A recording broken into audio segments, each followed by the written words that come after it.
প্রিয় সুধী, আসসালামু আলাইকুম।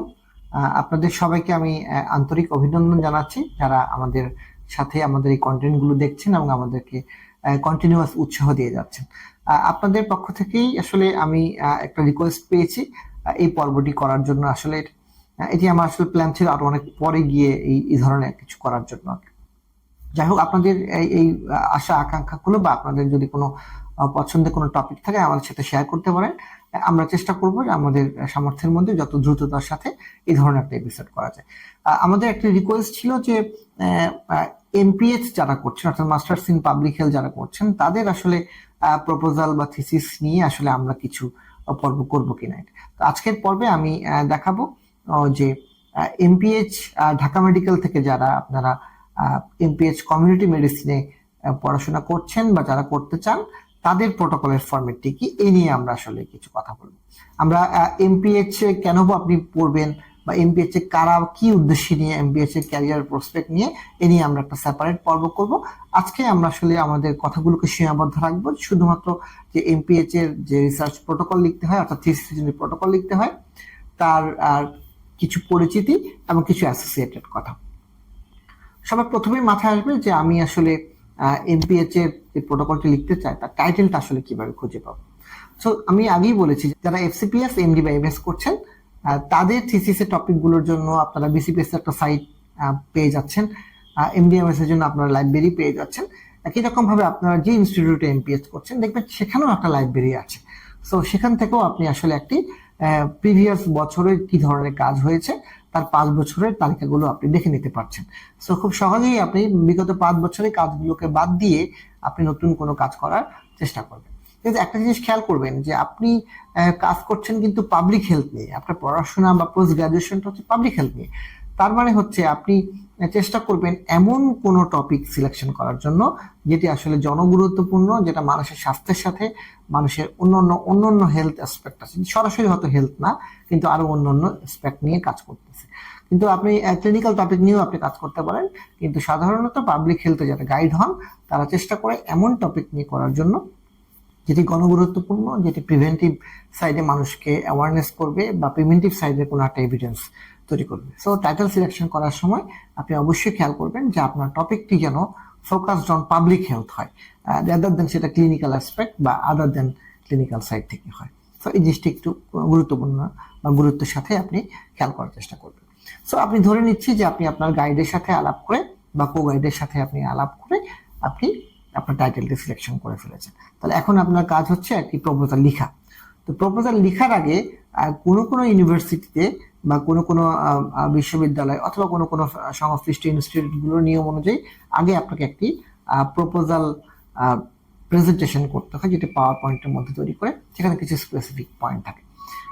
ঢাকা মেডিকেলের ক্ষেত্রে যারা কমিউনিটি মেডিসিনে আছেন আপনাদের এখানেও এই নিয়মটি আসলে প্রতি বছর কিছুটা এদিক সেদিক হয়। অর্থাৎ আপনি যে সেশনে পড়ছেন ওই সেশনে আপনার কোর্স কোঅর্ডিনেটর কেস হচ্ছেন বা ওই সময়টাতে যে নিয়ম কারণগুলো কিছুটা ভ্যারিয়েশন হয়, কিন্তু মোটা দাগে আপনাকে একটি প্রপোজাল প্রেজেন্টেশন করতে হবে, সেটা পিপিটি অর্থাৎ পাওয়ার পয়েন্ট স্লাইডের মাধ্যমে, এবং আরেকটি হচ্ছে আপনাকে লিখিত আকারে বা মাইক্রোসফট ওয়ার্ডে আপনাকে একটি প্রপোজাল সাবমিট করতে হচ্ছে আপনাকে। সো আমরা একটু দেখে নিব যে এই প্রপোজালে কি কি পয়েন্টগুলো আছে, কিভাবে আপনি সাজাবেন, এবং একই সাথে আমরা দেখাবো যে একটি প্রপোজাল প্রেজেন্টেশনের যে স্লাইড রয়েছে সেই স্লাইডগুলোর মধ্যে কিভাবে আসলে আপনি স্লাইডগুলো তৈরি করবেন। সো তার কিছু কমন রুলস এন্ড রেগুলেশন নিয়ে আমরা কথা বলবো। এখন আমরা সরাসরি চলে যাব আমাদের ডেমনস্ট্রেশন অংশটাতে। যেটি বলছিলাম, আমরা এই পর্বে ঢাকা মেডিকেল কলেজ থেকে যারা কমিউনিটি মেডিসিন এমপিএইচ করছেন তাদের জন্য যে প্রোটোকলের ফরম্যাটটি আছে সেটি নিয়ে আজকে আমরা কথা বলবো।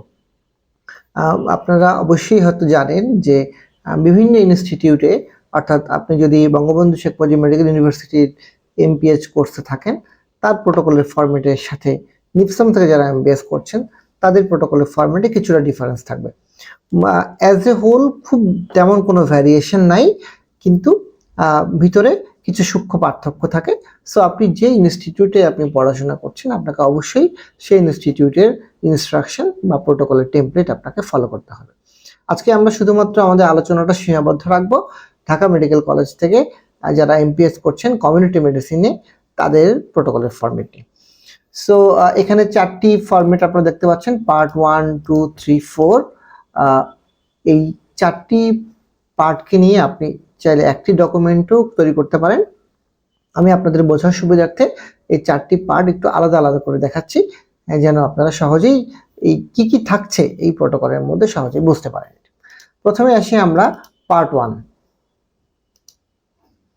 পার্ট 1-এ দেখতে পাচ্ছেন যে এটি একটি টাইটেল পেজ, অর্থাৎ আপনি যে থিসিসটি করতে যাচ্ছেন আগামী সময়গুলোতে, অর্থাৎ আগামী 6 মাস অথবা 12 মাস সময়ের মধ্যে, সেই প্রোটোকলের বা থিসিস প্রোটোকলের জন্য টাইটেলটি। এখানে প্রিন্সিপাল ইনভেস্টিগেটর হিসেবে আপনার নাম থাকবে এবং আপনার পসিবল গাইড কে হবেন তার নাম। এখানে আমি যে ডামিটি ব্যবহার করেছি এখানে এই professor head of the department নাম দেওয়া আছে। সো আপনি যদি কোনো অ্যাসোসিয়েট প্রফেসর আন্ডারে করে থাকেন তার নাম, অর্থাৎ যে গাইড হবেন তার নাম আপনি বলবেন, ডিপার্টমেন্ট অফ কমিউনিটি মেডিসিন। এরপরে আপনার টেবিল অফ কন্টেন্টের একটি পেজ থাকবে। এখানে দেখতেই পাচ্ছেন যে আপনার অ্যাপ্লিকেশনটা হেড অফ দ্য ডিপার্টমেন্ট বরাবর হবে, আপনার অ্যাপ্লিকেশনটা প্রিন্সিপাল বরাবর হবে, আপনার অ্যাপ্লিকেশনটা chairman of ethical review committee বরাবর হবে, এবং একটি অ্যাপ্লিকেশন থাকবে ইআরসি বরাবর, এবং কে করবেন অ্যাপ্লিকেশন সেটি আমরা দেখব।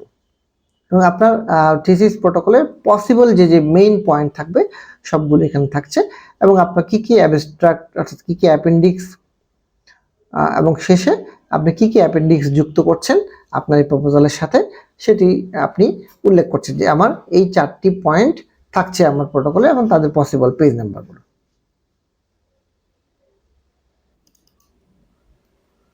পার্ট 2-তে দেখেন, আমরা পার্ট 2-তে আসলে মূলত অ্যাপ্লিকেশনগুলোই দেখতে পাচ্ছি, যে আপনি আপনার কমিউনিটি মেডিসিনের হেড অফ দ্য ডিপার্টমেন্ট বরাবর একটি অ্যাপ্লিকেশন লিখছেন, তারপরে আপনি আপনার মেডিকেল কলেজের প্রিন্সিপাল বরাবর একটি অ্যাপ্লিকেশন লিখছেন, এরপরে আপনি চেয়ারম্যান অফ ইআরসি ডিএমসি তার বরাবর একটি অ্যাপ্লিকেশন করছেন, এবং লাস্টলি দেখেন যে এখানেও একটি চেয়ারম্যান বরাবর একটি ইআরসি চিঠি আছে, কিন্তু এই চিঠির সাথে আগের চিঠির সূক্ষ্ম তফাৎ আছে। আগের চিঠিটি ছিল চেয়ারম্যান ইআরসি বরাবর আপনার পক্ষ থেকে, আর এর পরের চিঠিটি হচ্ছে চেয়ারম্যান ইআরসি আপনার গাইডের পক্ষ থেকে, অর্থাৎ আপনার গাইড বলছে যে ইআরসিকে যে আমি এই প্রপোজালটার সুপারভাইজার হিসেবে দায়িত্ব পালন করছি, আর আপনি ইআরসি চেয়ারম্যান বরাবর লিখেছেন যে আমি প্রপোজালটি অমুক গাইডের আন্ডারে করতে চাচ্ছি, সো আমাকে যেন অনুমতি দেওয়া হয়।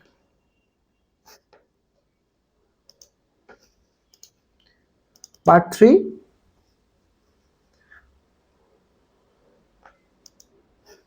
এটি হচ্ছে পার্ট 3, এটি হচ্ছে আসলে মূল প্রপোজালের অংশ। এখানে দেখতে পাচ্ছেন এখানেও একটি সামারি অফ ইনফরমেশন আছে, যে আপনার প্রপোজালটির নাম, কোন ডিপার্টমেন্টে হচ্ছে, পসিবল কোন সময়টার মধ্যে করছেন, বাজেট কত, তার একটা সামারি। এরপর আসেন যে মূল প্রপোজালের সামারি, বা যেটাকে আপনারা অ্যাবস্ট্রাক্টও বলতে পারেন, যেহেতু এই ফরম্যাটটাতে সামারি শব্দটি ব্যবহার করেছে সে কারণে আপনি সামারি বলবেন। যদি আপনার অন্য ইনস্টিটিউটে অথবা এইবারই যদি নিয়ম চেঞ্জ করে অ্যাবস্ট্রাক্ট বলেন শব্দটাকে, তাহলে আপনি অ্যাবস্ট্রাক্ট বলবেন। সো এটি মোটামুটি 250 থেকে 300 ওয়ার্ডের মধ্যে আপনি পুরো প্রপোজালের সবকিছুকে খুব ছোট করে আনার চেষ্টা করবেন। এরপরে অন্য সব প্রোটোকলের মতো একটা ব্যাকগ্রাউন্ড বা ইন্ট্রোডাকশন থাকছে। ইন্ট্রোডাকশনটি গাইডের পছন্দ ভেদে, কারো পছন্দ 500 ওয়ার্ডে, কারো 600 ওয়ার্ডে, কারো একটু লম্বা ইন্ট্রোডাকশন প্রয়োজন। সো আপনার গাইড যেভাবে ইনস্ট্রাকশন করে সেভাবে আপনি একটা ইন্ট্রোডাকশন লিখবেন। ইন্ট্রোডাকশনের পরে আপনি র্যাশনালি বর্ণনা করবেন যে কেন আসলে আপনার এই রিসার্চটি করাটা খুব গুরুত্বপূর্ণ, এবং এই রিসার্চটির কেন গুরুত্বপূর্ণ তার পেছনে আসলে পর্যাপ্ত কারণ বা এভিডেন্স সাপোর্ট করছে কিনা সেটাকে আপনি উদ্ধৃত করবেন। র্যাশনালিতে রেফারেন্স বসবেন কিনা এটি আসলে আপনার গাইডের উপর নির্ভর করবে। আপনার গাইড যদি ইনস্ট্রাকশন দেয় র্যাশনালিতে রেফারেন্স বসবে তাহলে বসবেন, আর যদি না বসে চান বা আপনার গাইড যদি বলছে যে না প্রয়োজন নেই তাহলে আপনি বাদ দিবেন। এরপরে রিসার্চ কোয়েশ্চেন এবং জেনারেল অবজেক্টিভ, স্পেসিফিক অবজেক্টিভ। এরপরে আসে ভ্যারিয়েবল। মনে রাখবেন যারা ঢাকা মেডিকেল কলেজ থেকে এই পোস্ট গ্রাজুয়েশনটি করছেন, এখানে ভ্যারিয়েবলের উপর অসম্ভব রকমের জোর দেওয়া হয় যে আপনি আসলে পসিবল কি ভ্যারিয়েবল নিয়ে কাজ করবেন আপনার রিসার্চে, আপনার ডিপেন্ডেন্ট ভ্যারিয়েবল কি বা ইন্ডিপেন্ডেন্ট ভ্যারিয়েবল কি, এটি আসলে আপনাকে খুব স্পষ্ট করে লিখতে হবে। এবং প্রতিটি ইন্ডিপেন্ডেন্ট ভ্যারিয়েবলের মধ্যে আবার কোনো সাব ক্লাসিফিকেশন থাকে সেটিকেও আপনাকে বলতে হবে এটি। এরপর আসে কনসেপচুয়াল ফ্রেমওয়ার্ক, এটিও অসম্ভব গুরুত্বপূর্ণ একটি অংশ। সো এটাতে আপনি আসলে গ্রাফিক্যালি বোঝাবার চেষ্টা করবেন যে আপনার ইন্ডিপেন্ডেন্ট ভ্যারিয়েবলের সাথে ডিপেন্ডেন্ট ভ্যারিয়েবল রিলেশনশিপটা আসলে ঠিক কিরকম। সো এক এক ইনস্টিটিউটের কনসেপচুয়াল ফ্রেমওয়ার্কের ধরনটা এক এক রকম। সো ঢাকা মেডিকেল কলেজের ধরনটা যেহেতু এরকম, সেজন্য আপনি এইভাবে দেখতে পাচ্ছেন, কিন্তু অন্য ইনস্টিটিউটের কনসেপচুয়াল ফ্রেমওয়ার্ক দেখলে হয়তোবা কিছুটা ডিফারেন্স আপনারা খুঁজে পাবেন। সো এটি নিয়ে আসলে খুব বেশি ওরিড হওয়ার কিছু নাই। এই অংশটিতে আপনারা দেখছেন রিসার্চ মেথোডোলজি। অন্যান্য সব প্রপোজালের মতোই রিসার্চ মেথোডোলজিতে বেশ কিছু পয়েন্ট রয়েছে, কিছুটা ব্যতিক্রম বা একটু ভিন্নতা বা কিছু এডিশন ডিলিশন বাদ দিলে অলমোস্ট সিমিলার সব প্রপোজাল বা সব ইনস্টিটিউটের প্রপোজালগুলোতে এই সিমিলার পয়েন্টগুলি থাকছে। কি কি থাকে এখানে? রিসার্চ ডিজাইনটা কোন মেথডসে আপনি করছেন, স্টাডি পিরিয়ড কতদিন, স্টাডি এরিয়া কোথায় কাজটি করতে যাচ্ছেন, কাদেরকে নিয়ে আপনি স্টাডি করবেন অর্থাৎ আপনার স্টাডি পপুলেশন কারা, এক্সক্লুশন ইনক্লুশন ক্রাইটেরিয়া, আপনি কতগুলো স্যাম্পল নিয়ে কাজ করছেন, এটি এই স্টাডির জন্য হয়তো একটা টেবিল তৈরি করা হয়েছে, আপনার স্টাডিতে ধরুন টেবিল প্রয়োজন নাও হতে পারে। আপনার স্যাম্পলিং মেথড কি, ডাটা কালেকশন ইনস্ট্রুমেন্ট কি, কিভাবে প্রসিডিউর অফ ডাটা কালেকশন, কিভাবে এই ডাটা কালেকশনের পর প্রসেসিং করবেন, তার একটা অ্যানালাইসিস প্ল্যান আপনাকে বলতে হবে। এটা কি কি ইথিক্স আপনি ফলো করবেন সেটি আপনি বলবেন। আপনার এই প্রপোজালের জন্য বা স্টাডির জন্য কি কি অপারেশনাল ডেফিনেশনস আপনি ব্যবহার করবেন সেটিকে আপনি খুব ক্লিয়ার কাট বা ডিটেইল আকারে আপনাকে এখানে বলতে হবে। এখানে এরপরে একটি জ্ঞান চার্ট আপনাকে ব্যবহার করবেন। এটি সাধারণত টাইমলাইন জন্য ব্যবহার করা হয়, যে এই 12 মাস বা 6 মাস সময়ের মধ্যে আসলে আপনি কোন কোন কাজটি কিভাবে করবেন সেটি আপনি উদ্ধৃত করবেন। এবং সবার শেষে আপনি যে যে সোর্সগুলো ব্যবহার করেছেন আপনার এই প্রপোজালটি লেখার জন্য তাকে একত্রিত করে আপনি একটা রেফারেন্স লিস্ট আপনি সাবমিট করবেন। এবং লাস্টলি এই প্রপোজাল বা এই রিসার্চটি করার জন্য আপনার কতটুকু টাকা খরচ হতে পারে তার একটি অনুমান বা একটি বাজেট আসলে আপনি এখানে দিবেন। এটি হচ্ছে আপনাদের পার্ট 4। পার্ট 4 এর কিছু ফরম্যাট বা কিছু ইনস্ট্রাকশন আছে। এখানে আপনি দেখতেই পাচ্ছেন যে এখানে পার্ট 4 এ ইথিক্যাল ইস্যুগুলোকে নিয়ে অর্থাৎ ইথিক্যাল ব্যাপারগুলোকে কিছুটা হাইলাইট করে আপনি আরেকটি অ্যাবস্ট্রাক্ট জমা দিবেন। এখানে abstract summary for the ethical committee, এই অংশটুকু আসলে অনেকটাই গদবাঁধা বা প্রোটোটাইপিক। সো আপনি যদি প্রিভিয়াস কোনো একটা প্রোটোকল পেয়ে যান সেখান থেকে আপনি আপনার স্টাডির জন্য কিছুটা কাস্টমাইজ করবেন। সো আপনাকে অ্যাবস্ট্রাক্ট সামারি লিখবেন, clarification of the ethical issues এই অংশটি আপনি বর্ণনা করবেন। এই অংশটি এটাকে বলছে clarification of the ethical issues, এটি নিয়ে আমি সেপারেট একটি পর্ব করব, সেখান থেকে আপনারা দেখে নিতে পারবেন যে আপনারা যে ইনস্টিটিউটেই আপনারা গবেষণা করেন না কেন অথবা প্রপোজাল লিখেন না কেন সেটি কিভাবে আসলে ফিল আপ করতে পারতেন, কোন কোন জিনিসগুলোকে আপনি মাথায় রেখে এই ফর্মটি ফিল আপ করবেন। অবশ্যই প্রত্যেকটা স্টাডি একটি থেকে আরেকটি আলাদা, কিন্তু আপনি আপনার স্টাডির মেরিট অনুযায়ী এটি ফিল আপ করতে পারবেন। এটি সো এটি এখানে ইয়েলো মার্ক করা আছে, আপনি আগে ইনস্ট্রাকশনটা দেখে নেবেন। যেমন এখানে বলা আছে যে ইনস্ট্রাকশনটা circle of the appropriate answer, তাহলে যদি আপনার এই ইনস্ট্রাকশনে সার্কেল লেখা থাকে তাহলে কিন্তু আপনি এখানে ইয়েলো করলে হবে না, আপনাকে এই জায়গাটা পেন্সিল দিয়ে বা কলম দিয়ে সার্কেল করে দিতে হবে যে রেসপন্সটি আপনার সাথে সবচেয়ে বেশি সামঞ্জস্যপূর্ণ। এরপরে আসেন যে ইনফর্মড কনসেন্ট ফর্ম, তাহলে আপনি আপনার রোগীর কাছ থেকে অনুমতি নিচ্ছেন, অনুমতিটি বাংলায়ও হতে হবে এবং ইংলিশেও হতে হবে, তো দুটি আপনাকে থাকতে হবে। এবং এরপরে যে অংশটি লাগবে সেটি হচ্ছে এখানে এখানে অবশ্যই নাই, এটি হচ্ছে আপনাকে কোয়েশ্চেনিয়ার, যে কোয়েশ্চেনিয়ারটা মাধ্যমে বা যে প্রশ্নটার মাধ্যমে আপনি আসলে আপনার রিসার্চটি কন্ডাক্ট করবেন সেটি অবশ্যই আপনার মধ্যে সংযুক্ত থাকতে হবে। পার্ট 4 শেষে আপনাকে যে কোয়েশ্চেনিয়ারটি অ্যাড করতে হবে, আমি একটি স্যাম্পল আপনাদেরকে দেখাচ্ছি যে কোয়েশ্চেনিয়ারটি আসলে কেমন হতে পারে। যেমনটি বলছিলাম পার্ট 4 এর শেষে আপনাকে একটি কোয়েশ্চেনিয়ার যুক্ত করতে হবে। এই কোয়েশ্চেনিয়ারটি আসলে অনেক ধরনের কোয়েশ্চেনিয়ার হয় বা অনেকভাবে আপনি কোয়েশ্চেনিয়ারটি প্রিপেয়ার করতে পারেন। এখানে যে ডামিটি আমি দিয়েছি বা যে টেমপ্লেটটি দিয়েছি এই যে কোয়েশ্চেনিয়ারটি এরকম। সো এই একটি ডিজাইনই আসলে যথেষ্ট না, আপনাকে আপনার প্রপোজাল অনুযায়ী আপনি আরো অনেকভাবেই করতে পারেন, প্রত্যেকভাবেই হয়। খেয়াল রাখবেন যে আপনি যে কয়টি প্রশ্ন নিয়ে সাজাচ্ছেন আপনার কোয়েশ্চেনিয়ারটি সেগুলো আপনার স্টাডির অবজেক্টিভের জন্য বা অবজেক্টিভ পূরণ করার জন্য সাফিসিয়েন্ট ডাটা তুলে আনছে কিনা ফিল্ড থেকে, এই জিনিসটা আপনি মাথায় রাখবেন। সো এখানে দেখতেই পাচ্ছেন যে কোয়েশ্চেনিয়ারটিকে অনেকগুলো হেডিং বা সাব হেডিং এর মধ্যে দিয়ে ভাগ করে দেওয়া আছে। তাহলে আমরা দেখে নিলাম যে ঢাকা মেডিকেল কলেজে যারা এমপিএস করছে কমিউনিটি মেডিসিন ডিপার্টমেন্ট থেকে তাদের থিসিস প্রটোকলের টেমপ্লেটটি কিরকম এবং এই টেমপ্লেটটির ভিতরে কি কি থাকছে। এবং আমি যেটা বলেছিলাম যে আপনাকে একটি প্রেজেন্টেশন করতে হবে, প্রেজেন্টেশনটা কিছুই নয়, আপনি যে প্রপোজালটি লিখছেন তারই একটা সামারাইজ ভার্সন আপনাকে পাওয়ার পয়েন্টে জাস্ট কয়েকটি স্লাইডে ইউজ করে বা স্লাইডের মধ্যে বর্ণনা করবেন। এবং এই স্লাইডটি আসলে ঠিক কিভাবে সাজাবেন সেটি আসলে আমার ডেসক্রিপশন বক্সে আমি এই স্লাইডটি দিয়ে দিব আপনাদেরকে, সেখান থেকে একটা ধারণা পেতে পারেন। কিন্তু স্টিল আমি বলবো যে আপনি যে গাইডলাইনতে কাজ করছেন তার কাছ থেকে আপনি আসলে ফুল ইনফরমেশনটা নিয়ে নেন যে কিভাবে আসলে সাজালে আপনি আপনার প্রপার প্রেজেন্টেশনটা ওনারা ওকে বলবেন। আসলে এই সবসময় মনে রাখবেন যে ইনস্টিটিউটগুলো আপনাকে এমপিএস দিচ্ছে বা যারা আপনার গাইড হচ্ছেন তারা ঠিক যেভাবে চান আপনাকে ঠিক সেইভাবেই এই জিনিসটা করতে হবে। আপনি অন্য কারো রেফারেন্স বা অন্য ইনস্টিটিউটে এমন করে ব্যবহার করছে, অন্য ইনস্টিটিউটে হয়তো অল্প কটা স্লাইড দিলেই হয়ে যাচ্ছে, আপনার ইনস্টিটিউটে কেন এত বেশি স্লাইড লাগবে, এই জাতীয় কথা আসলে কখনো গাইড বা কো গাইডের সামনে উচ্চারণ করবেন। চেষ্টা করবেন সবসময় গাইড যে ইনস্ট্রাকশন দিচ্ছে বা গাইড যদি প্রিভিয়াস ইয়ারের কোনো ডামি আপনাদেরকে দিয়ে দেয়, আপনি চেষ্টা করবেন ইন টোটো সেই ডামিগুলোই মেনে রাখার জন্য। কিছু জাস্ট কমন টিপস আমি বলে দেই যে স্লাইড প্রেজেন্টেশনের সময় যেটা মোটামুটি কমনলি সবাই ব্যবহার করে, যে আপনার প্রেজেন্টেশনটি খুবই ছোট হবে, খুব বেশি বড় হবে না। আপনি প্রথম পেজটাতে আপনার টাইটেল এবং আপনার ডিটেলসটি বলার চেষ্টা করবেন, অর্থাৎ আপনার টাইটেলটি থাকবে প্রথম স্লাইডে এবং আপনি আপনার পুরো নাম, এমপিএইচ এ কত ব্যাচ, আপনার রোল নাম্বার বা যে কোনো আইডি থাকে সেটি ব্যবহার করবেন।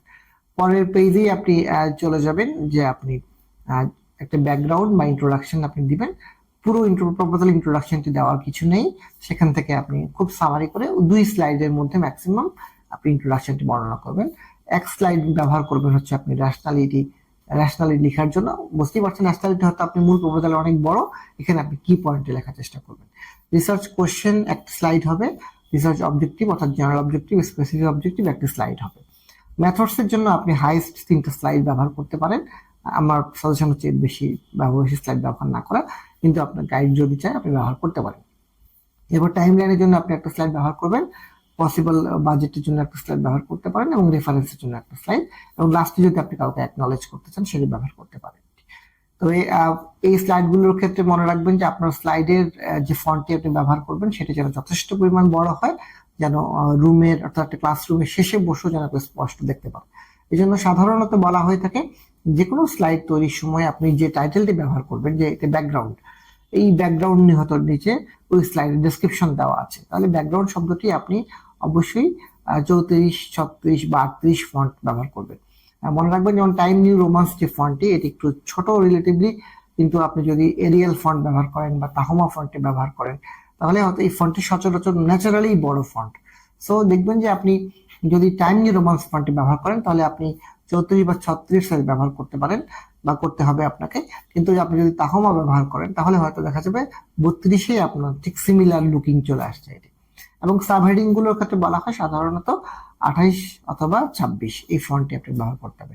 তাহলে আমি একটু আবার বোঝাই বলি যে আপনি যদি একটা স্লাইড লিখেন যে আমি ব্যাকগ্রাউন্ড বর্ণনা করব আমার স্লাইডের মধ্যে, তাহলে ব্যাকগ্রাউন্ড লেখাটি হবে হচ্ছে আপনার 34, 36 বা 38 যে ফন্টটি ব্যবহার করছেন তার সাপেক্ষে। আর ব্যাকগ্রাউন্ডে যে তথ্যগুলো আপনি বর্ণনা করবেন সেগুলো মিনিমাম 26 ফন্টে অথবা 28 ফন্টে আপনাকে লিখতে হবে। এই জিনিসটা খেয়াল রাখবেন। এবং একটি স্লাইডে অর্থাৎ যে স্লাইডে ব্যবহার করেন না কেন, একটি স্লাইডে কোনোভাবেই যেন 10 লাইনের বেশি না যায়। খেয়াল রাখবেন যে কোনো স্লাইডই যেন 10 লাইনের বেশি না যায়। চেষ্টা করবেন আপনার স্লাইডে যেন 6 থেকে 7টি লাইনের বেশি না থাকে। স্লাইডটিকে এমনভাবে সাজাবেন যেন দেখতে খুবই হেজি না হয় এবং খুব অকওয়ার্ড কালারের খুব রং চং করে স্লাইডটিকে আসলে তৈরি করবেন না। এটা আসলে আপনার সম্পর্কে খুব নেগেটিভ ধারণা জন্মে। অনেকের ধারণা যে অনলাইন থেকে প্রচুর সোর্স অফ কন্টেন্ট বা অনলাইন বিভিন্ন ইমোজি অথবা ছবি টবি নিয়ে আসতে পারে স্লাইড প্রেজেন্টেশনে ভালো হয়, এটা একেবারেই ভুল ধারণা। আপনার প্রেজেন্টেশনটি তথ্যবহুল এবং ইন টু দ্য পয়েন্ট যদি হয়, খুব সিম্পল লুকিং স্লাইডও আপনার প্রেজেন্টেশনটিকে প্রাণবন্ত করতে পারে। তাহলে আজকে আমরা এখানেই রাখছি। আগামী পর্বগুলোতে আমরা অন্য ইনস্টিটিউটের প্রোটোকল সম্পর্কে জানবো এবং সেই সম্পর্কে বিস্তারিত বর্ণনা করব। সে পর্যন্ত আমাদের সাথেই থাকুন, গবেষণাকে ছড়িয়ে দিই সবার মাঝে। ধন্যবাদ।